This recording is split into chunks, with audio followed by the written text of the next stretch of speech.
বেঈমানি করলে আবার খুশি হবেন কেন?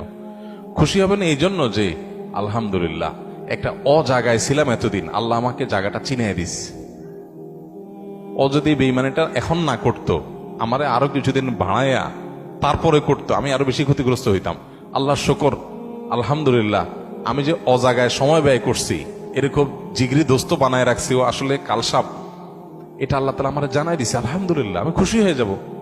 নেগেটিভ জিনিসটাকেও পজিটিভ ভাবে আমরা দেখতে পারি।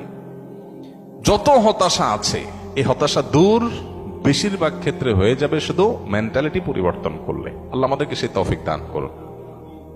আমাদের কিচ্ছু নাই, ঘরে অল্প স্বল্প আছে, আমরা যার আছে তার সাথে তুলনা করবো না। আমার যা আছে তা নিয়ে আমি অনেক হ্যাপি, আলহামদুলিল্লাহ।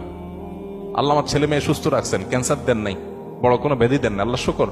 কিন্তু কাউকে ক্যান্সার দিয়েছেন, আলহামদুলিল্লাহ আল্লাহ তাআলা আমাকে মরার আগে তওবা করার সুযোগ দিয়েছেন।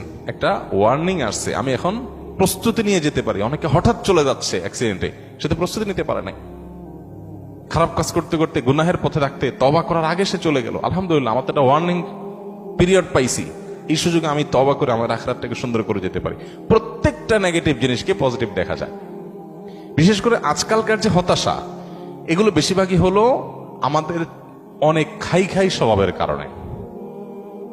আমরা ভাবখান, আমি এরকম অনেক মানুষ দেখেছি ব্যক্তিগতভাবে, আমি পরিচিত অনেক মানুষের সাথে, নাই ভাই কিচ্ছু নাই, ব্যবসা বাণিজ্য অবস্থা একেবারে খারাপ। এরপরে দেখা গেল ছেলে ফেলে নিয়ে, বাচ্চা কাচ্চা নিয়ে উনি ব্যাংকক গেছে ঘুরতে। ভাই ব্যাংকক গেছেন ঘুরতে, আপনার না খুব অসুবিধা? ভাই এইটা তো 10, 20, 50 লাখ তো অ্যাকাউন্টে আছে, এটা তো কোনো ইয়ে না। আমি কোটি কোটি টাকার যে ব্যবসা আছে